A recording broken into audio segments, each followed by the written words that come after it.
অগ্নিসাক্ষী করা নিজের স্ত্রীকে একাংশের বর্বর পুরুষ কখনো খোদ আগুন লাগিয়ে কখনো বা আগুন লাগিয়ে আত্মহত্যা করতে বাধ্য করে তাকে। এরকমই ঘটনা তেলিয়ামুড়া এলাকার করুইলং এলাকায়। টিএসআর আশিস সরকারের স্ত্রী শিউলি সরকার দিনের পর দিন স্বামীর পাশবিক নির্যাতন সহ্য করতে না পেরে মঙ্গলবার রাতে নিজের গায়ে আগুন লাগিয়ে দেয়। ঘরে তাদের ফুটফুটে একটি পুত্র সন্তান রয়েছে। মেয়ের বাবা লক্ষণ সরকারের অভিযোগ, বর্বর স্বামী তার কাছ থেকে একটি গাড়ির দাবি করেছিল, তিনি না দেওয়াতেই এই ঘটনা। তিনি আরও জানান, আশিস তার মেয়ে শিউলির গায়ে আগুন দিয়েছে। তার মেয়ে কখনো এ কাজ করতে পারে না। আপনার মায়ের উপরে অশান্তি করে? হ্যাঁ, অশান্তি করে মানে দুইবার করে।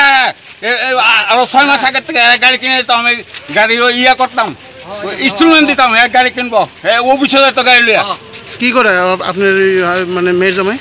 টিএসআর চাকরি করে, ক্লাস 4। এখন মধ্যে কত টাকা নিচ্ছে আপনার থেকে? টাকা দোকানে একটা গাড়ি কিনে দিতাম। জ্বালা এটা 1 বছর ধরে আমার মায়ের কত সহ্য করবো। আপনি কি মনে হয় আপনার মেয়ে কি আগুন লাগছে না? লাগাইছে, আগুন লাগতে পারে না, আমার মেয়ে আগুন দিতে আসছিল। জানা যায়, দীর্ঘ কয়েক বছর আগে শিউলি সরকার বাড়ি থেকে পালিয়ে আশিস সরকারকে বিয়ে করে।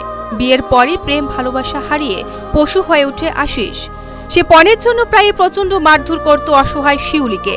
এদিন তাদের মধ্যে দেনা পাওনা নিয়ে বাক বিতণ্ডা বেড়ে যায়। অভিমানী শিউলি গায়ে আগুন লাগায় এবং পরে জ্বলন্ত শরীর নিয়ে সে রাস্তায় বেরিয়ে আসে। এলাকাবাসীরা অগ্নিদগ্ধা শিউলিকে দেখে দমকল কর্মীদের খবর দেয়। তারা তাকে নিকটবর্তী হাসপাতালে নিয়ে যায়। পরে কর্তব্যরত চিকিৎসকরা তাকে জিবি হাসপাতালে রেফার করে।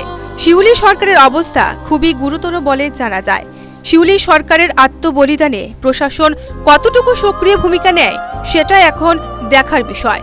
Bureau report, news vanguard.